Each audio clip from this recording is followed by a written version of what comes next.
ভুটান পাহাড় থেকে সৃষ্ট নদীগুলি সমস্যা বাড়িয়ে তোলে বর্ষাকাল এলে।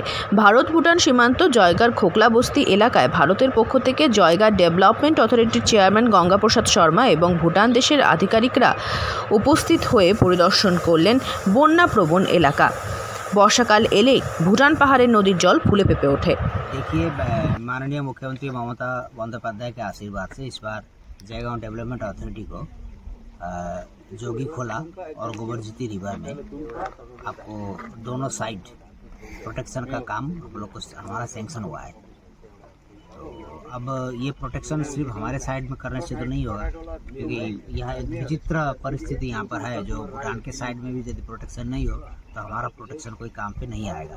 आप देख रहे हैं हमारे राइट साइड में जो ये बालू का ढेर लगा हुआ है, यहाँ से पानी ढुक करके सीधा मंगलवाड़ी निकलता है और हजारों परिवार वहाँ पर इससे प्रभावित होते हैं। हर साल ऐसा होता है। पिछली बार भी हम लोगों ने रिक्वेस्ट किया था, उसके बाद उन्होंने ड्रेजिंग कराया था। इसलिए জয়গা ১ নম্বর গ্রাম পঞ্চায়েত এলাকা দিয়ে বয়ে গিয়েছে গোবরজ্যোতি এবং যোগীখোলা নদী।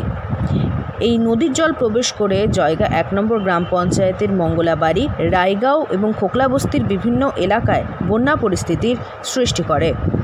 যদিও জয়গা ডেভেলপমেন্ট অথরিটির পক্ষ থেকে যোগীখোলা এবং গোবরজ্যোতি নদীতে এবছর পাকা বাঁধ দেওয়া হচ্ছে।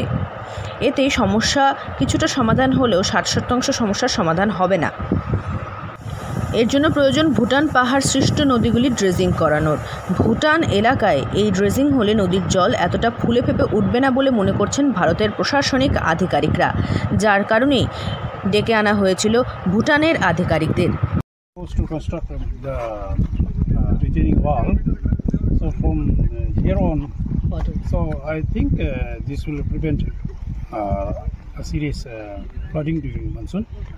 And from our side, as you know, we have been trying to do small-scale dredging to clear the waterways.